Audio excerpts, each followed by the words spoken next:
After Genji finished his late meal, he went out to do the nighttime rounds inside the mansion. He had eaten some reheated soup that Goda had made, along with some random leftovers from the refrigerator. Those were all things Goda had made himself and were, of course, delicious. He had half-heartedly gone to ask Rosa and the others what they would do for dinner. But he'd been yelled at by a voice telling him that the canned food they had would be enough, and the door wasn't even open for him. So, ironically, the servant Genji was able to eat a more delicious meal. But why was it that Genji wasn't afraid to do the rounds all by himself, even though all of those crimes had been committed and many people had already met a brutal end? Judging by his appearance as he carried out his usual tasks without a trace of fear, as though everything was normal, you might think all of the horrible events that day had been no more than a dream or an illusion. Was he taking a philosophic view, or had he just accepted his fate?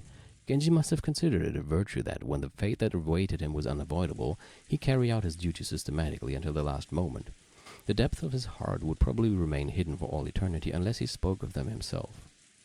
He had returned his master key to Rosa, so the places he could reach were extremely limited. All he could do was walk around the hallways, checking to make sure all the windows were closed. That probably made his rounds go a lot faster than usual.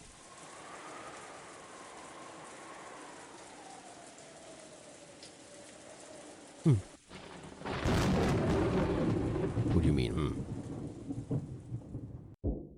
At the sound of a reserved knock, Aunt Rosa, who had been falling into a doze, jumped and woke up. Pointing the barrel of the gun at the door, she yelled, "Who is it?" I was napping on a sofa, and that voice also brought me back to reality. "Rosa-sama." "It is I, Genji. Do you have some business?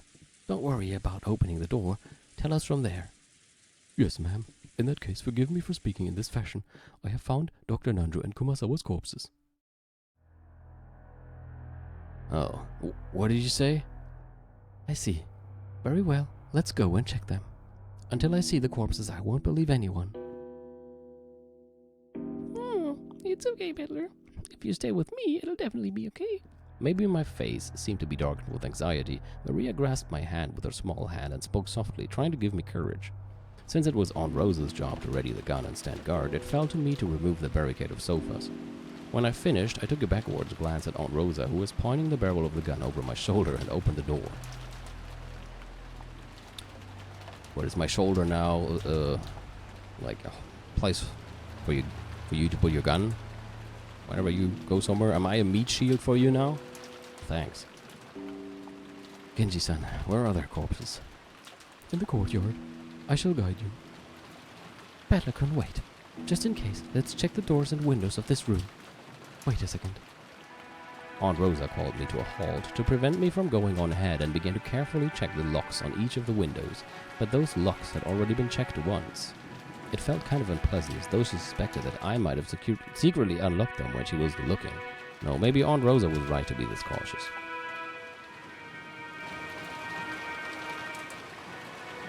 Though it was called a courtyard, it wasn't really a pretty place you could take a walk in like the Rose Garden. On the contrary, since it was surrounded by the mansion on all sides, it made you feel a little uncomfortable, as though it was telling you that there would be no escape from this mansion no matter where you tried to run. On the other hand, that meant that even though we could still hear the violent winds, the wind itself was blocked. Genji-san held out an umbrella, but Aunt Rosa ignored it. Damn. She was probably hinting that the gun took two hands and it would be dangerous if she took the umbrella. We didn't need Genji-san pointing it for us to notice. Right in the center of the courtyard, we could see where Dr. Nanjo and Kumasawa-san lay. Okay, hold on. I want to scroll back once more. Okay, apparently I can't. I just wanted to see if maybe I can read the text I missed earlier. No, whatever. Aunt Rosa entered the courtyard without even opening an umbrella.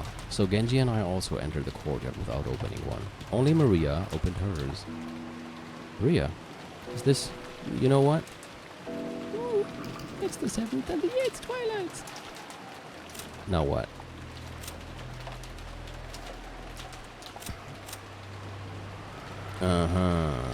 It was later found in the courtyard. At that time it had a weapon shaped like a stake rammed into its knee. With this, the 7th twilight is finished. And its ankle. Even the 8th twilight is finished. I see. Certainly, just as Genji-san and the others said, there are horrible wounds in their necks. The cuts are quite sharp, almost as though they were sliced with a katana or something. Those gaping wounds on their necks definitely made me want to avert my eyes, but after seeing that Halloween party in the chapel, even though they looked horrible, they were no longer enough to make me feel sick. More importantly, our gazes fell to their legs, to Dr. Nanjo's knee, to Kumasawa-san's ankle. Driven into each of them was something like a knife or a stake with a demonic design. They must have been the same as the thing that had pierced Jessica's back. What is this? It's just like what happened to Jessica-chan. Is this supposed to be some kind of occult ceremony, I wonder? I do not know. The last time I saw the bodies, there was nothing like this. Maybe it was done after they were carried out of the servant room. The one stuck into Dr. Nanjo's knee was still standing erect, but the one that had been thrust into Kumasawa-san's ankle might have been a little shallower. It had come out and fallen over, so by looking at the one that had fallen over for the first time, I realized that it wasn't a knife, but something like a stake. Medium. Its full length was probably about 30 centimeters. It was probably made out of bronze or iron or something of the sort. Even without touching it, I could tell it had some weight to it. It was composed of a grip and a cone-shaped part, and was obviously made to be a piercing weapon. Maybe it was like a miniature version of those lances Western knights used on horseback. The spiral-shaped ditches in it made it also look like a small drill. However, the grip had an occult design modeled of a demon or something. So instead of weapon used in war, it felt like something that would be used in a ceremony to offer up living sacrifices. Oh man. There's no mistake. They're meant to be sacrifices. On the 7th twilight couch, the Nia kill. On the 8th twilight couch, the Megan kill. Wait a sec. That means they've left out the 4th and 5th and 6th twilight. Could it be... Wait, so the order doesn't matter? Of course. Why is Genji-san alone? If something like this has happened, or maybe this happened after ours, the mutilation of the corpses could have been done after the other three were killed. In fact, I suppose that is exactly what it means. Why is Genji-san alone? If something like this has happened, why aren't George Aniki, Gora-san, and Shannon-chan here? Why was Genji-san alone? What's going on? Where did George-kun and the other two go? They say they wanted to search for something in Madame Natsuhi's room and they left. They have not returned yet. What did you say? You say they left, but when was that? 2 or 3 hours ago, I believe. No way. Why didn't you tell us something that... Wait, no, why didn't you think that was suspicious? There must be at least one servant on standby at all times. It was my duty to wait for orders until they returned. Was Genji-san really this much of a robot? This is bad. This is bad. It's really bad. Dr. Nanjo and Kumasawa-san were killed like this, which means the 3 people have already been killed. We ran towards Aunt Natsuhi's room, with a touch of anxiety and just as much resignation.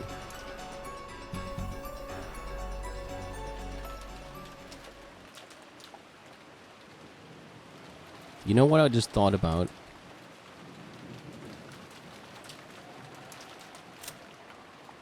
If all sacrifices have been made now, does that mean the next tea party is gonna have Kinzo? Before we even saw the inside of our Natsuhi's room, we were forced to resign ourselves to a certain fact. On that door was a bizarre scribble. No, filth? Anyway, the room wasn't in an ordinary state, and without even opening the door, we could imagine what we'd find inside. On the face of the door, how should I say it? Handprints, done heavily with the same red paint as the magic circles from before. It had banged on the door, scratched at it, dirtied it. It looked like the aftermath of a kindergartner playing in the mud. I didn't know what it could mean.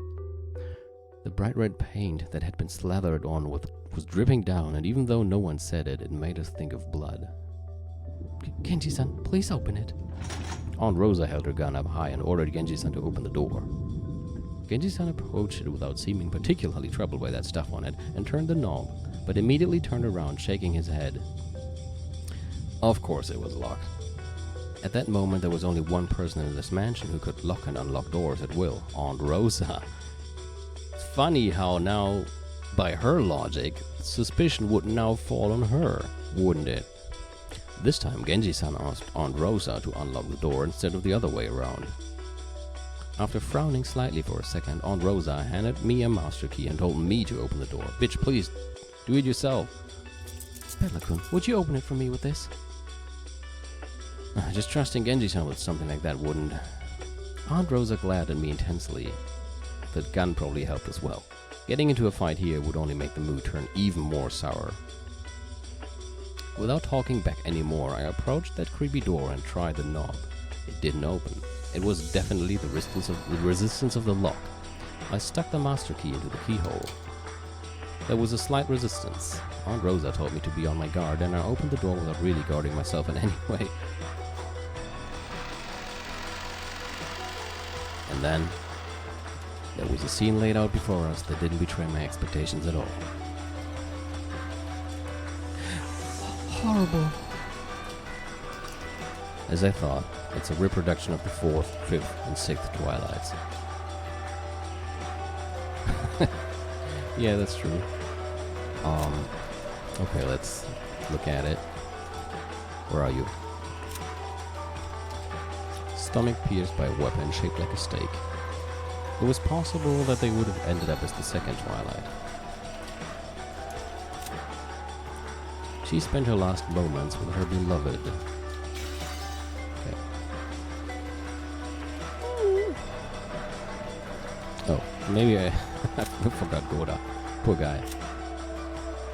The cook was cooked. Hihihi.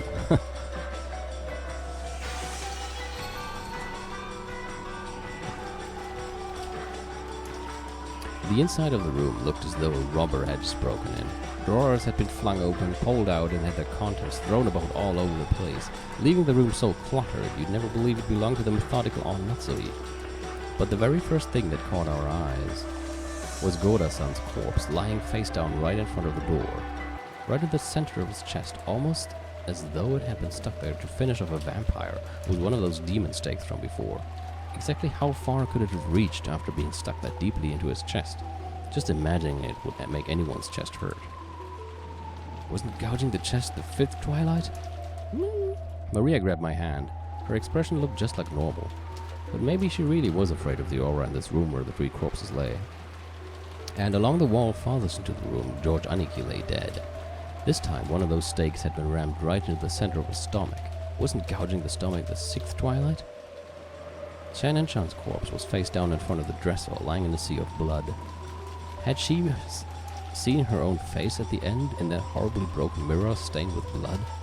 Because she was lying that way, I couldn't see her face, but I could guess even without seeing it. Nearby in the sea of blood, she lay in the demon's stake had fallen. Only the 4th Twilight was left. Gouged the head and kill.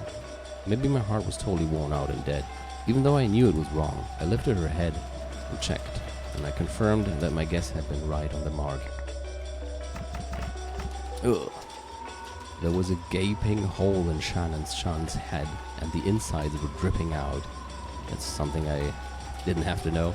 Not only that, but you could even see inside her. After seeing that, I finally realized I was doing something wrong. I immediately averted my eyes, but by now it was probably pointless. Hey, Peddler-kun, you mustn't touch anything until the police come. What do you think you're doing, touching it? What will you do if our precious evidence on the scene gets disturbed? Aunt Rosa got violently mad at me and even tugged at the back of my collar. I tottered limply and fell on my butt, gazing dimly up at the ceiling. Maria. With this, even the 8th Twilight is over. What was the 9th Twilight again? On the 9th Twilight, the witch shall revive and none shall be left alive. I see. After this, the golden witch Beatrice will be revived. What then? On the final 10th Twilight? On the 10th Twilight, at journey's end, you shall attain to the power of the Golden Land's treasures once and for the last time. Very soon, the door to the Golden Land will be opened. Very soon. The witch shall be revived and none shall be left alive, huh? We're gonna die now? Or does this mean the ceremony of sacrifices is over and that now our journey's end will reach the Golden Land? What is our journey? We've spent the whole day trying to find the culprit, spinning our heads as we try to break out of the situation, and we haven't gotten anywhere. It's like they say, thinking stupid is no better than sleeping. That's right, we spent the whole day burning ourselves up with hatred and paranoia. We were so sure we could only trust the dead. And we came all the way here just to confirm these 3 deaths with our own eyes. If we're like this, why should we be able to make it to the Golden Land? That's right, if we couldn't resolve any of our problems anyway, it would have been so much better if we had locked ourselves up the whole time without thinking at all. Grandfather is the wisest of us. He has been shut up in his room since yesterday, without any contact with anyone. That was the right decision. Grandfather was the most correct of us all. It's okay, Becker. If you're with me, you'll be okay. The witch is very fickle. She's a terrifying being who might kill humans partly for fun sometimes. However, if you're with me, you'll be okay. So don't be afraid. Thank you. Even if you're just saying it to console me, I'm glad. After Aunt Rosa finished investigating their corpses, she announced that she would seal this room again, chased the rest of us out, stole back the master key she lent me, and locked the door again. Kids, yeah, I can imagine that. Apparently George Aniki had been holding the key to Aunt Natsuhi's room. She also collected that. Wait a sec. She's got all of the master keys on her person. If Natsuhi's own key was locked up inside this room, doesn't that make it another closed room? So what, is this the 4th closed room?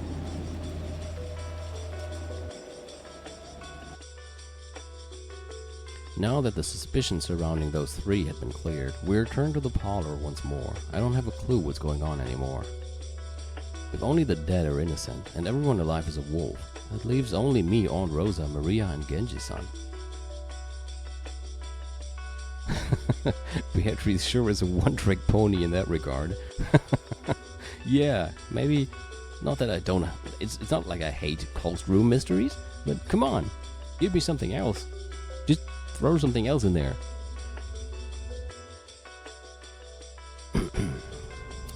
And besides us, there's only Grandfather and that 19th person, the guest we've seen no trace of, Beatrice. Yeah, I mean... something else I'm thinking about. At the beginning, she was like in one of those meta scenes, I think. She was talking to Bedlow saying, see, last time you kept denying that a 19th person existed, so this time I showed myself.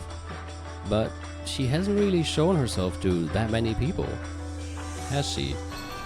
Most of the time, she's not visible to, like maybe there's a clue in who has seen her and who hasn't, which would have been, I think, the servants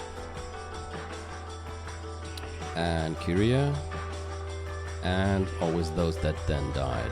I don't know. Guess that's a dead end, thinking about that. 13 people have died and 6 are left. How would a wolves and sheep puzzle with only 6 people end, even though a puzzle that started with 19 people has been reduced to 6? I can't think of an answer.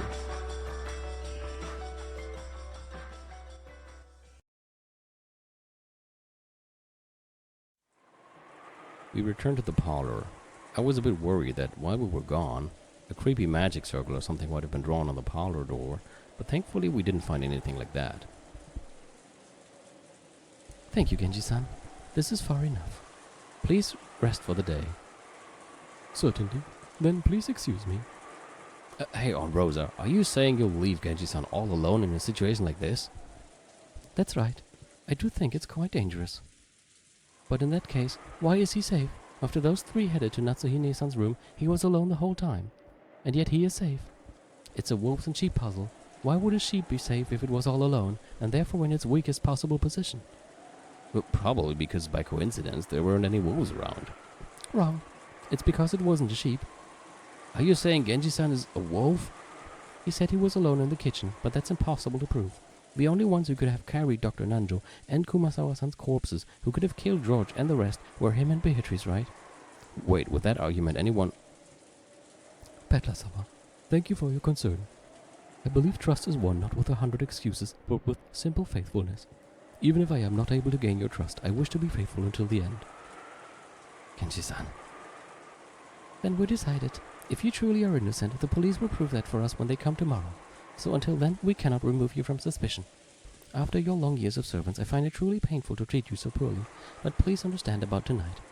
And when tomorrow comes, please let us make up again. Yeah, you said that last time, and then you just, as soon as they left, you were like, didn't trust him anyway. Genji-san gave his head a small shake. Today and tomorrow, I will continue to be a servant of the Ushiromiya family. If you need anything, please say so at any time. Then, if you will excuse me, I will go now and cry. After hearing all that, there was nothing left to say. Genji-san bowed deeply and left down the hall.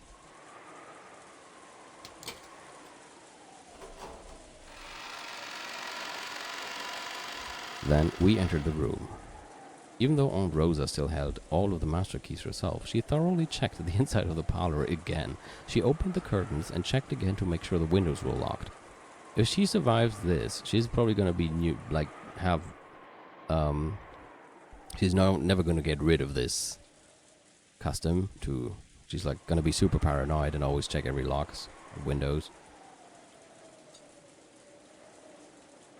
As I watched, how should I say it, I felt like it didn't really matter anymore. If I said anything careless, it would turn into another fight. For a while I gazed at her from the corridor. OCD get, exactly. I figured I'd waited just about long enough and entered the parlor behind her. Wait, what? For a while I gazed at her from the corridor, figured I had waited just about long enough, okay, and entered the parlor behind her. If she doesn't trust anyone but the dead, why doesn't she just go around killing everyone with the gun she's got in her hand? And then in the end she'll realize that she herself was the wolf. Then she can just blast through the head of the final wolf and close the curtain on this insane murder drama. As I thought that bitterly, I returned to the sofa where I had been encamped before, really resting both of my feet on the table. When I tried to do that, I found something there and stopped moving my feet. What is this? Uh-oh.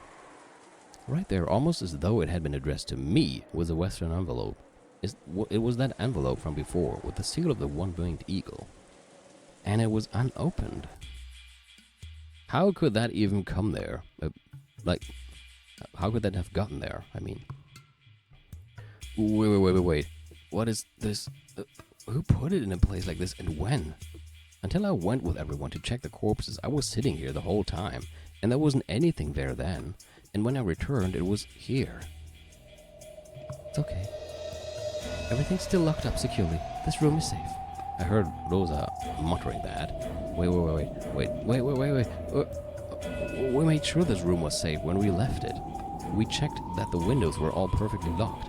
Then we locked it up, came back, and the windows were still locked. Then, wait, who put this letter here and how? I opened the letter.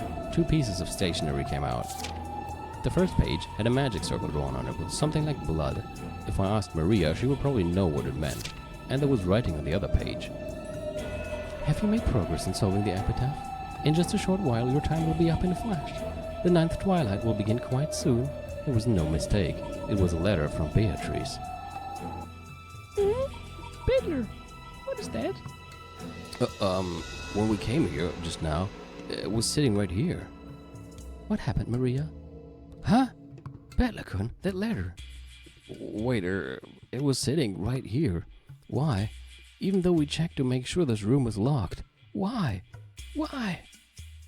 Now she's going to suspect us, probably. She's going to be like, you put it there. You had it and you wanted to plant it there and make it look like it was... But you... Uh-oh. Maria, come here. Aunt Rosa closed her eyes just a little and after thinking silently for a moment, told Maria to come. Maria obeyed her mother's words. As she did, something unbelievable happened. Aunt Rosa pointed the barrel of that gun at me. Betlakun, I have concluded that you are a wolf. What the fuck? When I came into the room just now, I saw that there was nothing at all on the table. That's exactly what I meant. She's gonna be like, you put it there! We should call her Paranoia. That's her new name. And I know that Maria did not approach the table. We're talking about a short stretch of time. But the only one who claims to have approached the table and found the letter is you. How can you... wait, that's all... Why would I put something like this here? Wait, I just found something suspicious and reported it, right? Why are you suspecting me? Because only you could have set that letter there. That's right, this is all a charade.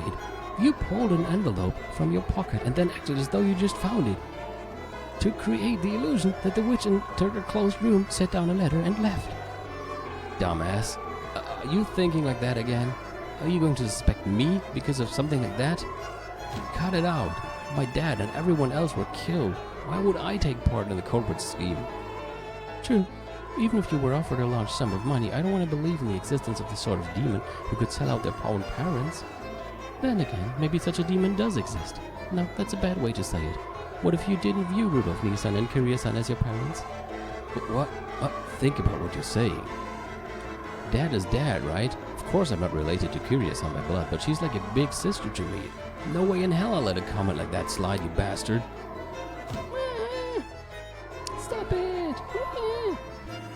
Stop saying ooh. I'm sorry, that was a bad way to put it. True, Ushinomiya Battler-kun may be Rudolf Nissan's child. But are you really that Battler-kun? What are you talking about?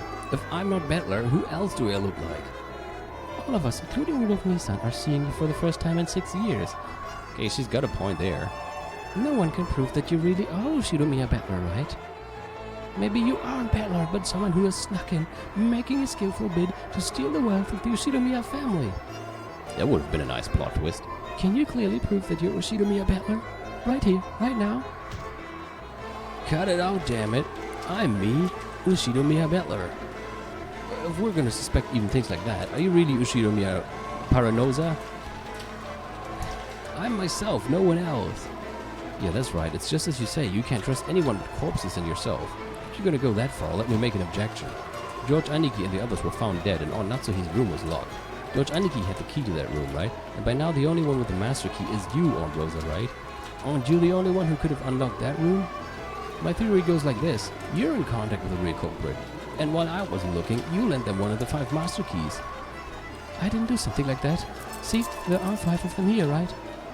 As if that matters. You could have had them set in a prearranged spot and collected it, right? And weren't you the one who doubted whether there really were 5 master keys in the first place? So how do you suggest that someone other than yourself placed that letter there? Until you find proof someone else did it, you're a wolf. Shut up! Then why don't you show me some proof? How do you claim the culprit killed George Aniki and the rest in that closed room? I'm gonna say, that magic circle is really working well. I mean, I'm sure you remember from episode 1 what it stands for. How did they lock it? That's exactly right. Natsuhi's room was exactly the same, just like usual. The door and windows were locked from the inside. There were no frauds or tricks, no means of secret passage, no places in which to hide. Natsuhi's own key was in George's pocket, and the inside of the room was sealed off. Only the 5 master keys were left, and Rosa was holding all of them. Why is she, like, in, quotation marks? And let me say this, the parlor is the same. The key to the parlor itself is sealed away in the servant room. So unlocking it without a master key is impossible. The definition of a closed room remains the same as always. Come on, now there's only one suspect. Or are you still playing innocent Ushinomiya Battler? Shut up! You shut up too, you one-trick pony. You're the one who should shut up. How do you claim the letter was placed here by anyone other than you? Unless you can prove such a thing happened, you're a wolf. If we can suspect me, then we can suspect you too, so try showing me some proof yourself. And anyway, weren't you the first person to enter this room and start checking the windows, Aunt Rosa? Then you guessed that I'd go back to where I'd been sitting and secretly put the letter there. It's possible for us to suspect that this is a trap of yours, right? Why would I use a trap like that? If I was a wolf, I would shoot you with this gun without question. That proves nothing. Maybe you chose the roundabout way of setting a clever trap because you couldn't commit murder in front of Maria. All the master keys are in your hands, so what happened both here and in the last room with all you're doing, right? If you think you can talk your way out of this, then let's hear your excuses. That's right, you've been suspicious from the start, Aunt Rosa. Why is it that even though 6 adults in the family conference were killed, you were the only exception? Why were you the only one not in that chapel? There can only be one reason. You invited Dan and the rest there and killed them. Damn it, damn it. That explains everything, doesn't it? Don't fuck with me. Don't fuck with me. Stop saying things that don't make sense, motherfucker.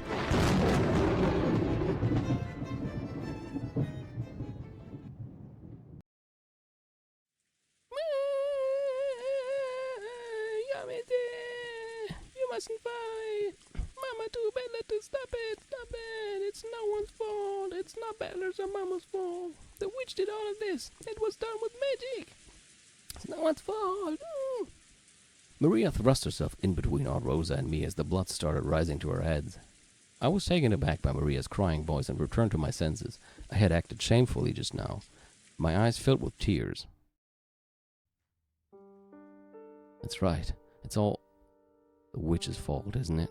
All this about keys and tricks and alibis, all of it was stupid. Even though it's the work of the witch, we weren't even able to trust each other as humans. Right, Aunt Rosa? From the beginning, there wasn't a human culprit. It was all the work of the witch. So there's no way you're the culprit. And there's no way Maria, Genji-san, or I am either. Why has it come to this? Why am I screaming at Aunt Rosa, who I loved? Why am I having this fight with the kind aunt I loved so much? Why? Why does everyone have to suspect each other? I'm not going to suspect my aunt. I'm not going to suspect anyone. It's all the work of the witch. It's all the work of Beatrice. It's all a crime that Beatrice committed with magic. Beatrice, please show yourself here. Oh, now you're turning into Kinzo. And confess to us that you did everything. I'm sorry already. I'm sorry we've been suspecting each other like this. So forgive us. Release us from this hell of suspecting each other until we see each other and die. See each other die. Give me my kind relatives and cousins back. I hate it all. You definitely exist. It's your victory. Show yourself, oh Beatrice, oh Beatrice.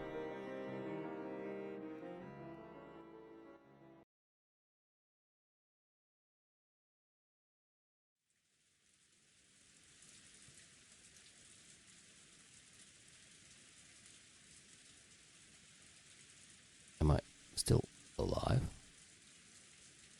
Oh, I suspected it was him. Am I still alive? Apparently some time ago, Kinzo had fallen into a doze. He searched for his spectacles and looked at the clock. It was 10 p.m. That person's ceremony. Let's see how far has it progressed. It must have come quite far by this time. Kinzo lifted his heavy body from the chair and approached the portrait of the witch that he had gazed at every day.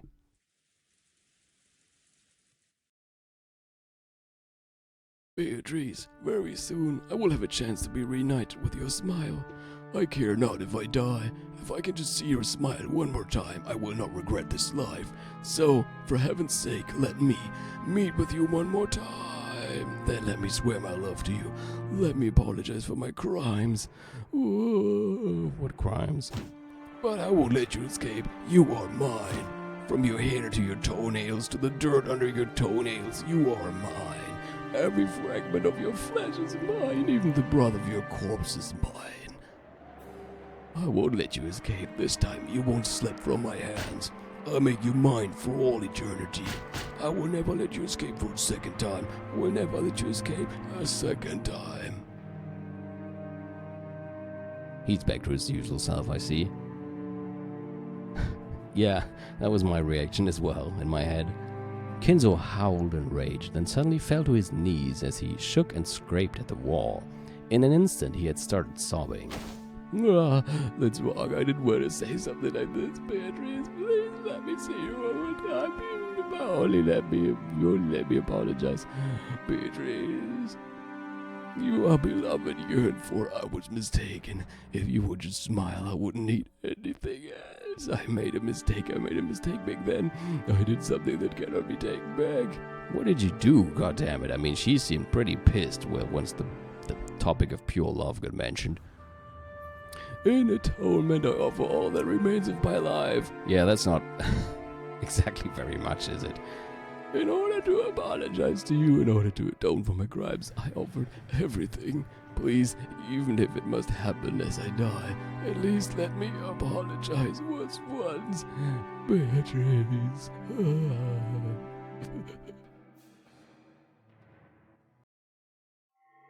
As Kinzo shook and cried, a butterfly appeared out of nowhere behind a small back, like a flake of gold leaf, and softly descended. I knew we were going back to this eventually. Remember how a butterfly was brought into his room?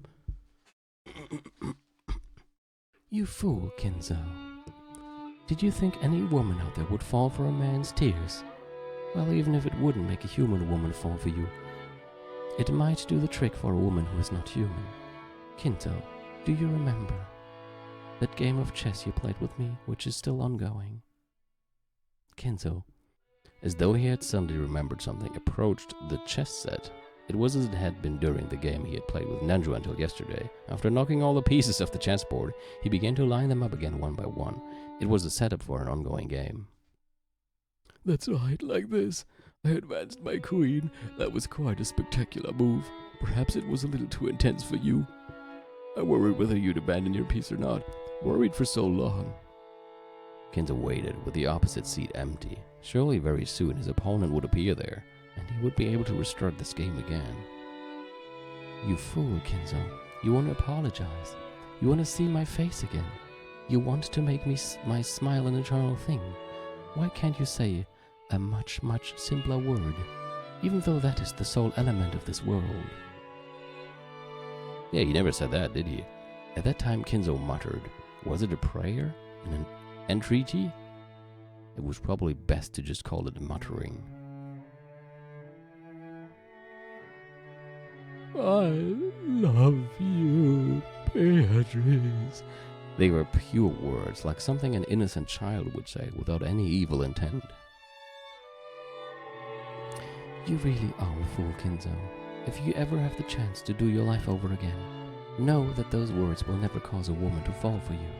That's right, not unless a miracle happens. That's what makes this. At that moment, Kinzo definitely heard a small knock, one with a tempo that differed from those of the servants. Who is it? The woman beyond the door didn't answer. I'm asking who you are. Will you not answer? The woman beyond the door didn't answer. Could it be, could it be Beatrice? Beatrice, Beatrice. The woman beyond the door answered. On the 9th twilight, the witch shall revive and none shall be left alive.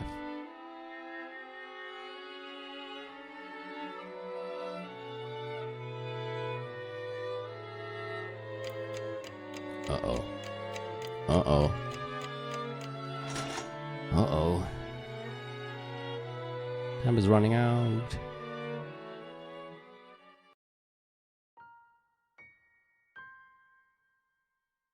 Bettler's figure was in the dining hall. He didn't feel like going back to the guest house in the middle of all this rain. Did she kick him out? And wandered half-heartedly around the mansion in search for any place where he could sit before setting up camp in the dining hall. He didn't even lock the door. He thought the shapeless murderer or maybe the Golden Witch might come to kill him now that he was isolated, but he no longer had any desire to resist.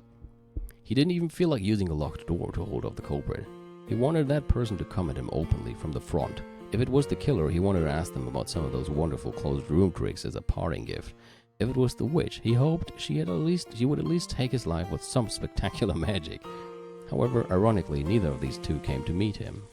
Battler opened the liquor cabinet on his own and enjoyed the liquor to his heart's content. He just got fucking drunk. No longer was there anyone to scold him for drinking alcohol. He boldly rested his legs on an extravagant tablecloth and savored the high-quality liquor, which probably had a mind-boggling price, drinking it down straight from the bottle. If you're probably gonna die, you might as well make the best of the time you've got left, huh? Then someone knocked. Bella realized that someone had finally come to greet him. It's not locked. Wherever you are, please go in. Go ahead and introduce yourself. If a human is human, then. If you business, have a business. Good busters. Okay, no, I'm not gonna do that. I may not look it, but I'm well known as a breast sommelier. You're a breast sommelier, you see. Oh, okay, but he is drunk. It is Genji. It's Genji. Just after he said that. It is Genji, Battler-sama. Genji-san, oh. Sorry, but I've got no interest in your bust. Please come in. It's unlocked. And now Genji comes in completely cross-dressed and just super disappointed that he doesn't want to know his bust size.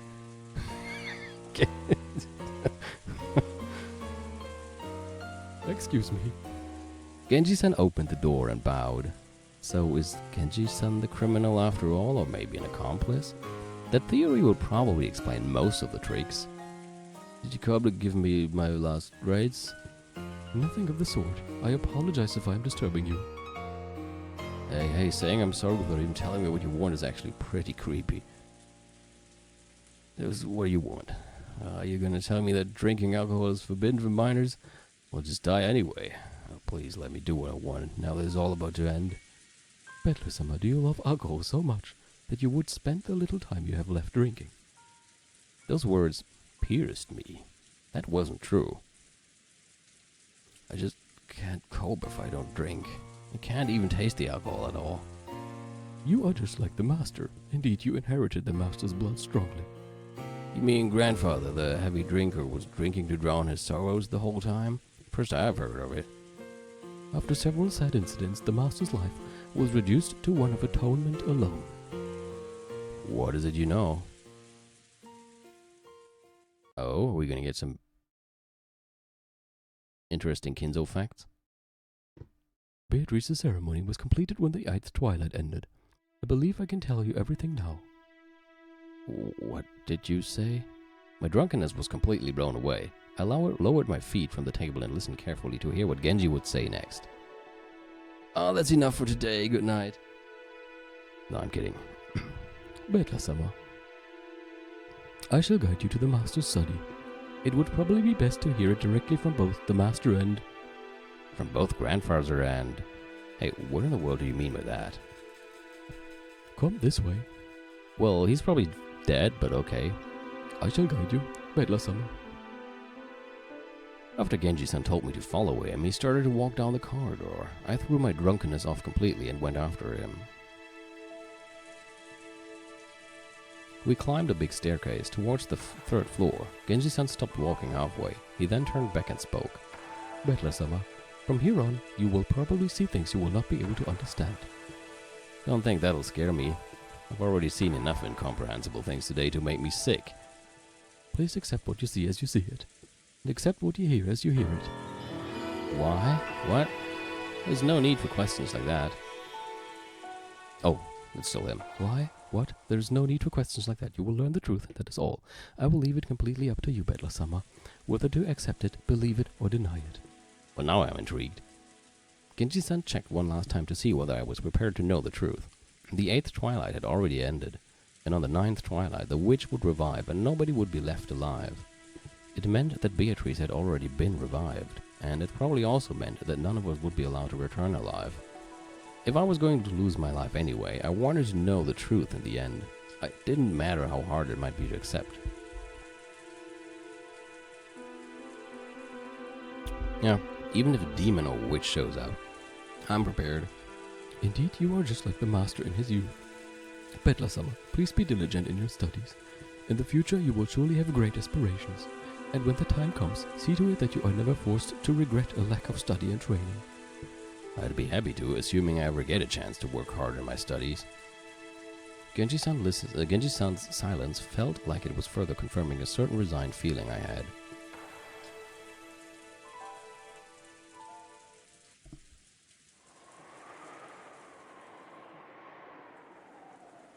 And then the door to grandfather's study, surrounded by a sweet smell, came into sight. Genji-san took a gold key with an elegant design out from his pocket. The master keys had been confiscated by Aunt Rosa, but he had kept the key to the study alone on his person. He put it in the keyhole, and it made a heavy clunking sound. Master, it is I, Genji. I have brought Bettler-sama with me. There was no reply, but it seemed that permission to go inside had been given. Come, Bettler-sama. Please go in. I wonder if we're actually going to find him alive, though. Maybe he's going to be dead and there's nothing to be told or hear after all. Okay, I'll go in. I readied myself and threw the door open. You know what I haven't done today at all? I haven't saved it.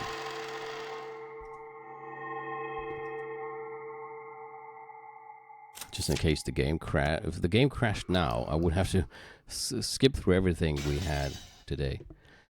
At that moment, I got slightly disoriented by the dazzling golden glow. It was unbelievably a swarm of butterflies that shone gold. The gold butterflies that completely filled the inside of the study poured out all at once.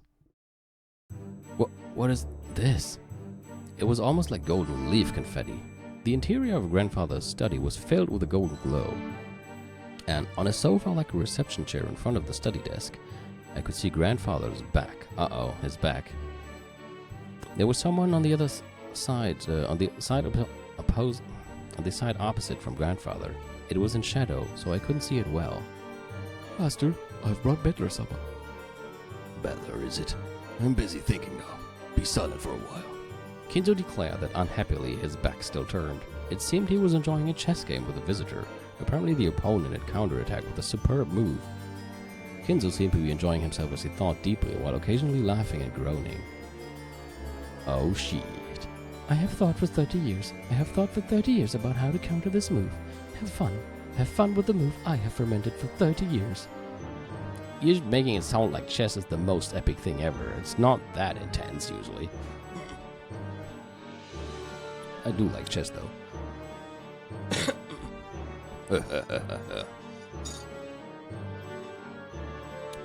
Indeed, this is a deeply matured move. What fun, what fun. Oh, wait. I suppose the voices should have been the other way around. Should they? What the fuck is this? So you came, Bettler. I've been waiting for a while. Be silent for Kinzo's sake. Isn't it too early to resign, Kinzo? I could have countered that move in several ways already. It should have been my first meeting with that witch. However, I knew this witch. Even though it was our first meeting, I knew her from the portrait. Genji, serve some alcohol for Bettler. What would be an appropriate liquor for this man? That which the master has loved since the days of his youth. Good, serve it. You did well coming here, Yoshidomiya Bettler. First, sit down. You called my name many times, did you not? In deference to that, I allowed you to meet me. So what will you ask me? What will you inquire? The door of the Golden Land will soon be opened. Soon we will have a banquet to celebrate my revival, at which I will be welcoming in the witches. In the meantime, I'll answer your questions, as many as you like. I've got a bunch of things I want to ask. What happened on this island? And why did incidents like these occur? I want to ask about the closed rooms too. What about the chapel? What about Jessica's room? And the servant room? And Natsuhi's room? And the parlor? There's so much more I want to ask. About the witch's true nature. Is Beatrice really a witch? What's your goal? What do you want to make us do? And why did you call me here? Answer me about everything. Be fucking quiet. You think you'll get answers if you ask. Don't say that, Kinzo. A fragile and fleeting spiderweb did offer protection from King Harold once. Just like there are no useless things in this world, there are also no useless questions. Very well, I'll answer all your questions, but only on one condition. What is it? If you hear everything and are able to accept my existence, then you will kneel and kiss my shoes. I called you here because I wanted to make you surrender to me. Kinzo and I made a bet. We bet on which would come first. Kinzo thinking of a new move, or me making you surrender. I don't think I'll lose. Damn you, talking so tough. Yeah, alright. Try and convince me. Try and convince me that you're a witch who can use weird, awesome, powerful magic. If I surrender, I'll kiss you or do anything else. The witch cackled gloatingly. Then she glared at him unpleasantly with eyes that said a man can't go back on his word. Well said. So from what question shall I begin? I'll answer everything. Come, what will the first one be? Are we gonna get a fade out and never gonna see this until we go to the answers arc? Fuck you! I knew it. Then the witch started to tell everything. I mean, this is called the questions arc for a reason, isn't it? And there is the answers arc, which also has 4 episodes, and that's probably gonna be what we're probably gonna show this stuff, for example. Then the witch started to tell everything. She began answering all of Bettler's questions. Everything made sense. He was convinced by all of it. And then Bettler had no choice but to admit it. The witch certainly did exist in quotation marks. What followed is a story that needs no retelling. When the king falls and you are defeated, it's time to start reflecting on your finished game. And then all you can do is set up the pieces one more time.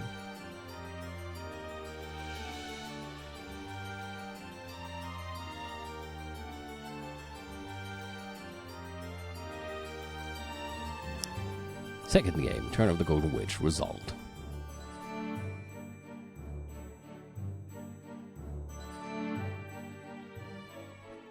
Shiro Mia Klaus just died immediately. What a noob. Natsuhi dead, Ifa dead, Hideyoshi also dead, Rudolph dead as fuck. Kiria so dead.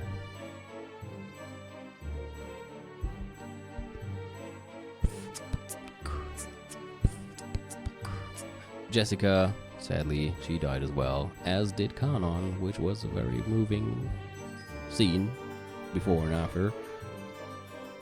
Pierced through the chest by the stake of Satan. Shannon, yep, and Goda, and George, and Nanjo, and Kumasawa. But did they die on the 8th Twilight? I think they were turned into the 8th and 7th Twilight. I mean, they died before the other 3. The witch Beatrice revived on the 9th Twilight. She finally opens the door to the Golden Land. Ushtumiya Kinzo, missing on the 10th Twilight after he acknowledged the existence of the witch and prostrated himself, the witch invited him to the Golden Land. Rosa, missing on the 10th Twilight. The witch did not invite this woman, who denied the witch's existence, to the Golden Land. Maria, missing on the 10th Twilight after she acknowledged the existence of the witch and prostrated herself, the witch invited her to the Golden Land. Genji, after he acknowledged the, same, invited to the Golden Land.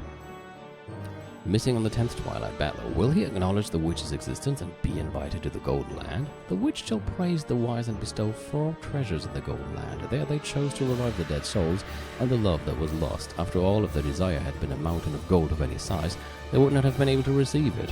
Kinzo chose the person he had loved and lost. Maria chose the lost love of her mother. Well, that's sad. Genji chose a peaceful sleep. Oh man. Sleep peacefully, Beatrice. Let nothing disturb your slumber ever again. The winner is the Golden Witch Beatrice. Because time ran out before any of the 18 could solve the riddle of the gold, all 18 died. When the seagulls cried, none were left alive. Once again.